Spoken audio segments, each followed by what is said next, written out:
Wow, what a beautiful, beautiful church. The Cathedral Basilica of St. Louis here in St. Louis, Missouri. What a spectacular church. That was so, so glorious. It is the perfect way to start off this day right before going off to Six Flags St. Louis and hitting up the coasters there. I just had a beautiful mass. I concelebrated is the word, so celebrated with Bishop Joseph Coffey.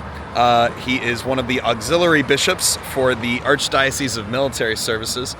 So he celebrated daily mass here, and I was so glad to be able to be there. Really, really awesome way to kick off this day, to spend a little bit of time in prayer, silence, worshiping God in the most holy Eucharist. It's just such a cool church. I'm so glad I got to finally visit it. The interior is just caked with mosaics. Just every square inch is just coated with them. The church that this reminded me the most of actually is San Marco in Venice. I got the chance to go visit there several years ago now. This church definitely reminds me of that. If you happen to be passing through St. Louis, I highly recommend to pay this church a visit and appreciate the beauty and just the glory of God revealed through these mosaics and through just all of the amazing, glorious artwork. But that's enough preaching for today. I'm gonna go ahead and change and get ready for a day at Six Flags St. Louis. I cannot wait to ride Mr. Freeze and the Boss and a handful of other rides. Apparently they have like one of the world's worst roller coasters, Ninja. So that'll be kind of an accomplishment in itself. So let's go to Six Flags St. Louis. But before we go to Six Flags St. Louis, I think I'm going to make a pit stop at St. Louis Bread Company, which, as a Panera connoisseur of sorts, a sip club holder, that'll be an out-of-body experience. So that'll be interesting. And I've never been in St. Louis before, so I got to try it. Whoa, trippy. I feel like I just slipped into the multiverse or something. But St. Louis Bread Company, all of the logos on all of the cups and stuff, it still says Panera. Okay, pulling up to Six Flags St. Louis, and first impressions, looks like a pretty nice park. I mean, I really like the way it's kind of nestled up against this mountainside. It's definitely more beautiful than I was anticipating. So yeah, I'm looking forward to checking this park out, exploring a little bit, and definitely gonna go try to ride Mr. Freeze first if it's open. That would be roller coaster number 350 for me, so that'd be kind of cool. Let's check it out. All right, let's go. That's a cool opening sign with the arch. I actually didn't get to see the actual St. Louis arch, maybe later tonight, but we'll see how late I stay at this park. Mr. Freeze Reverse Blast. Dude, I cannot wait. This is gonna be so cool. The Batman music going, let's go. Woo! All right, here we go. Oh man. Dude, that looks so awesome. This is a very, very interesting station setup. And they're able to run 2 trains on this shuttle coaster. Very, very cool.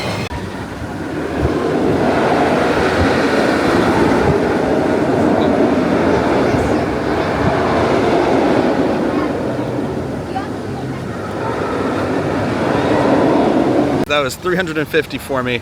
That was an insane coaster. Just kind of maniacal in many ways, really, really crazy positive forces. And that launch backwards was so different. That is an awesome roller coaster. Mr. Freeze Reverse Blast. That is an insane ride. Glad I got that one in early here. Let's go check out what else is open here.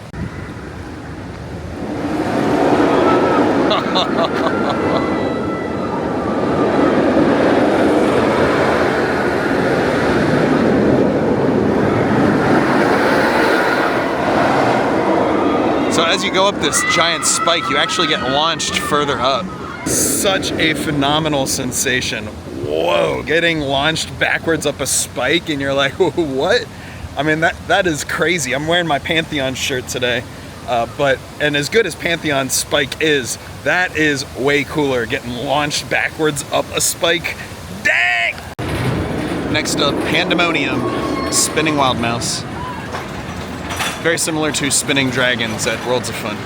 Right, not such a bad little ride. Some nice spinning, but the restraints were kind of strange. They were so picky that we had to like cross our legs to lower my thighs a little bit. That was weird.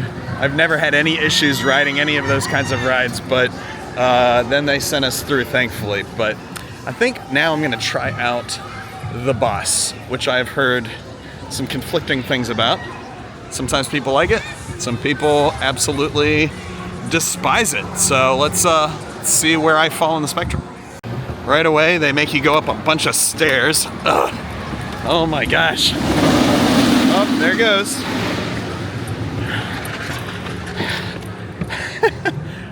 Like a boss. Man, this is Custom Coasters International. Kind of a classic, a cult classic, if you will. But I'm looking forward to checking it out. Looks kind of wonky. I've heard it's kind of rough, but they've done a little bit of retracking, I believe.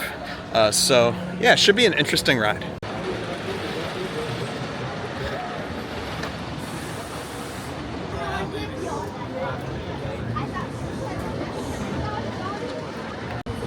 All right, man, what the heck just happened? That was really rough. The first drop into this kind of straight track and then it kind of goes into some like, I don't know if it's Titan track or some sort of steel track that they have retracked part of the ride. That was awesome. I actually really enjoyed that. You go into the first drop into like kind of this straight track and then you get ripped down another little drop. That was the highlight of the ride. The rest of it was just like this extremely bumpy kind of giant hurler type kind of wooden coaster. Mean Streak / hurler / all the other terrible wooden coasters with no airtime that you've ever ridden in your entire life. So that was not that great. Something tells me this ride will be a little bit smoother. Rookie Racer is a family Vekoma coaster. They have similar ones over at Energylandia, and these things are silky smooth. I'm liking the black and gold color scheme. That's pretty sweet.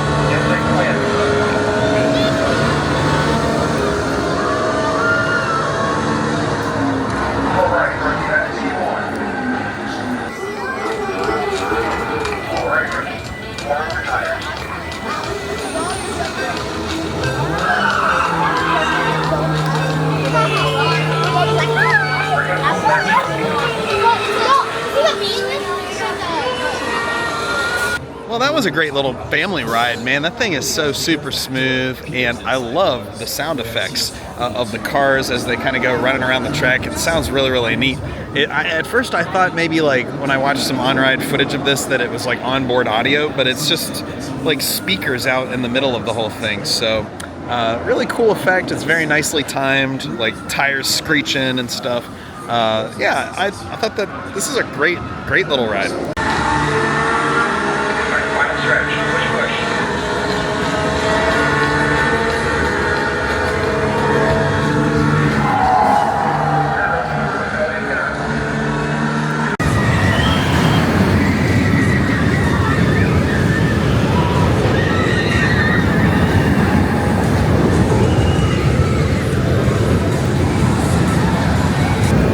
Those things are literally a dime a dozen. There's so many of them in the world, way too many.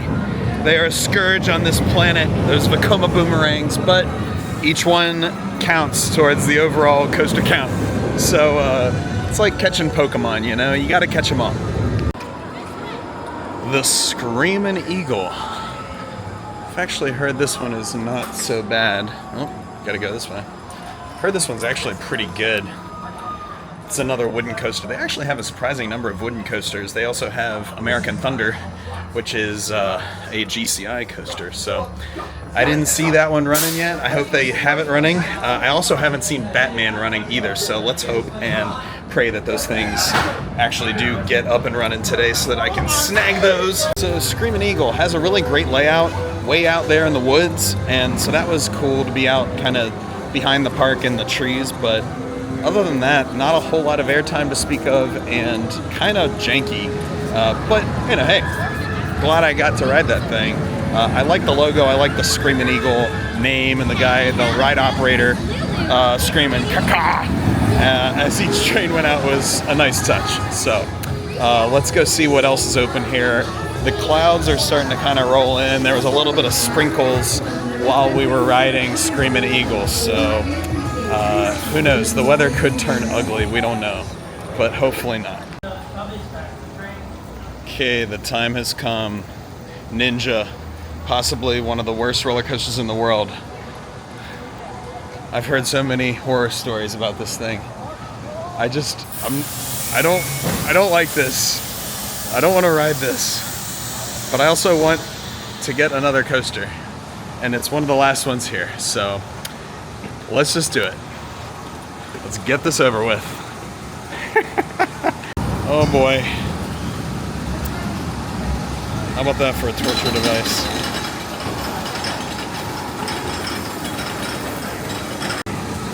I think I can feel the pain just watching this ride. Oh man, I can feel it. I can feel the pain.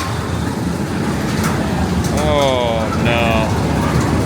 Oh geez. Oh my gosh. Ouch. Ow.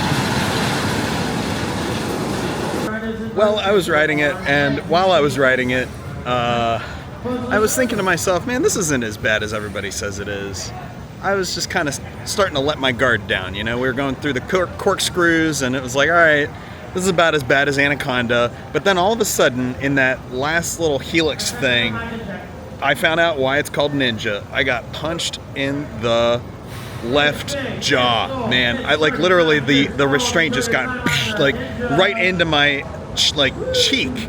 I just got punched by a ninja, man. What the heck? That was horrible. Pretty much a pointless roller coaster.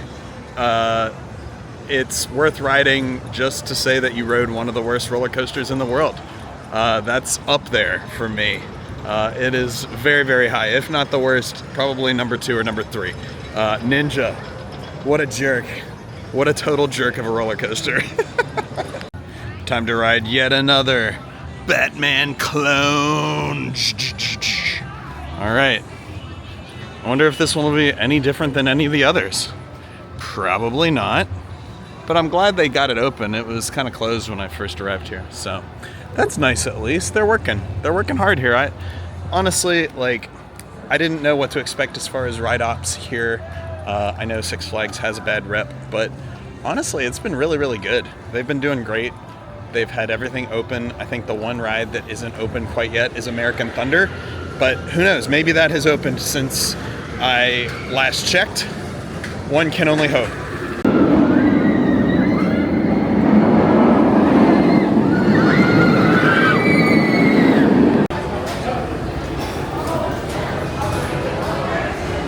Man, that was a great back clone. What a great ride. These things, even though there's a million of them, there's a reason. They're just so good.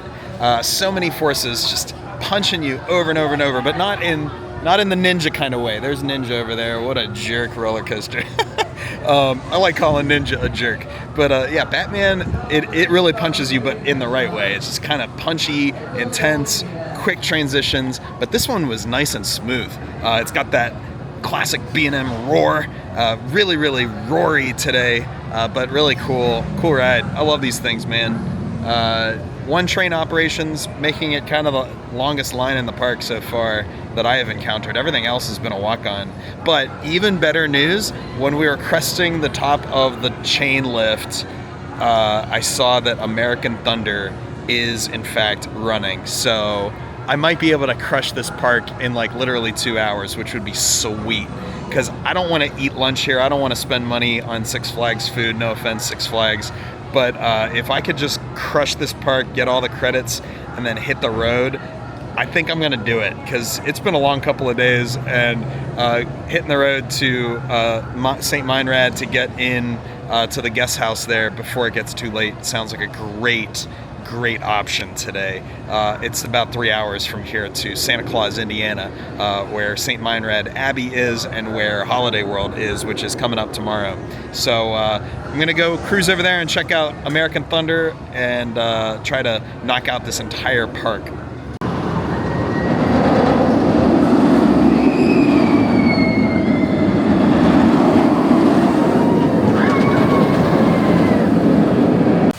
The final credit of the day, American Thunder, a GCI wooden coaster.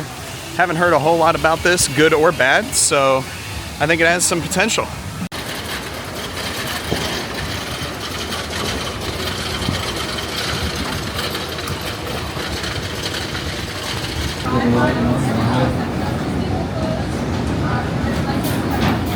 Well, it's really not saying a whole lot, but American Thunder is the best wooden coaster here at Six Flags St. Louis for sure.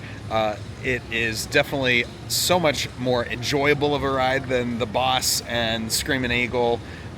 But you know, as far as GCI coasters go, this one's pretty mid. Honestly, it's not a very interesting coaster. It doesn't have a ton of forces, but it's really enjoyable. It's a fun ride. The whole family would really love this one. Kids, like old and young. It's fun. It's a good coaster. I appreciate the patriotic theming with the American flags on the cars and stuff. But overall, it's really not that much of a ride. There's a few little bunny hills towards the end that I appreciated with it's kind of there's like a series of small little bunny hills, and then there's one big one towards the end. I thought that was probably the highlight of the ride, in my opinion, the most unique moment. But other than that, not a whole lot to write home about. But hey, that was the last coaster here at Six Flags St. Louis. I have officially reached all of the coasters here. All the coaster credits are notched on my belt here at this park, and I'm already pooped. Silver Dollar City, I walked, I think, like 20,000 steps or more each of those 2 days that I was at Silver Dollar City. And you know, this park as well, it's got some deceptive hills for sure. There's a lot of hills, a lot of walking. So I'm just pooped. I'm ready to kind of call it.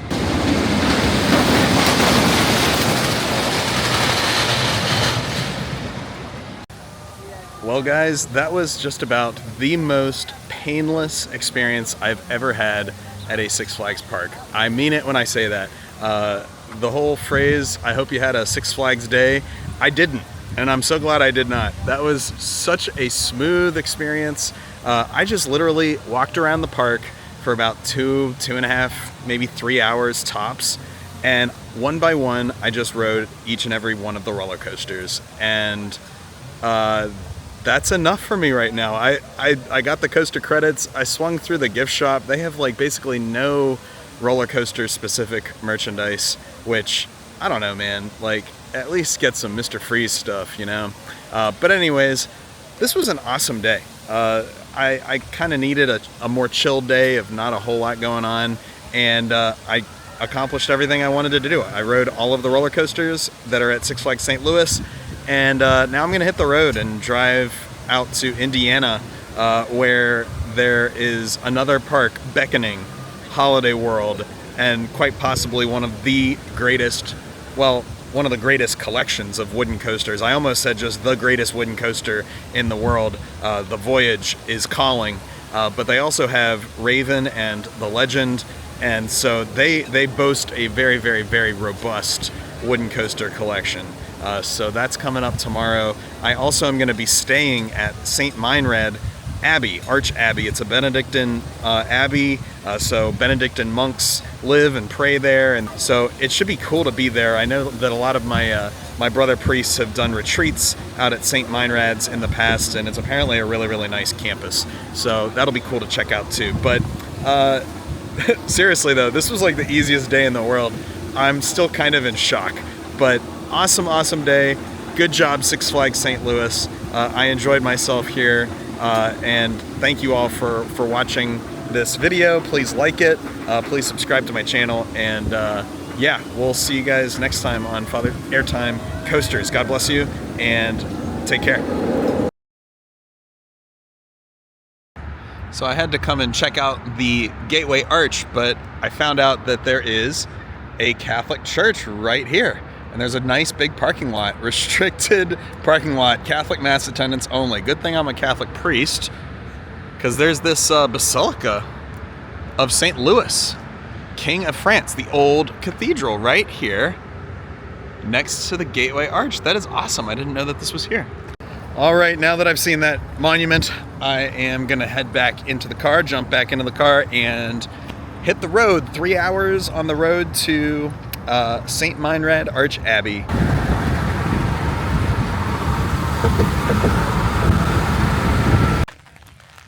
And I have just arrived at St. Meinrad's Arch Abbey, where I will be spending the evening tonight. I'm going to wake up tomorrow morning and go to Mass inside of the church up there on the hill. But tonight, it's a rainy kind of thunderstorm kind of evening. And yeah, just going to go up there and hang out a little bit and pray a rosary. So, but very, very peaceful here. Really nice grounds. And staying at this guest house back here. Should be really, really great.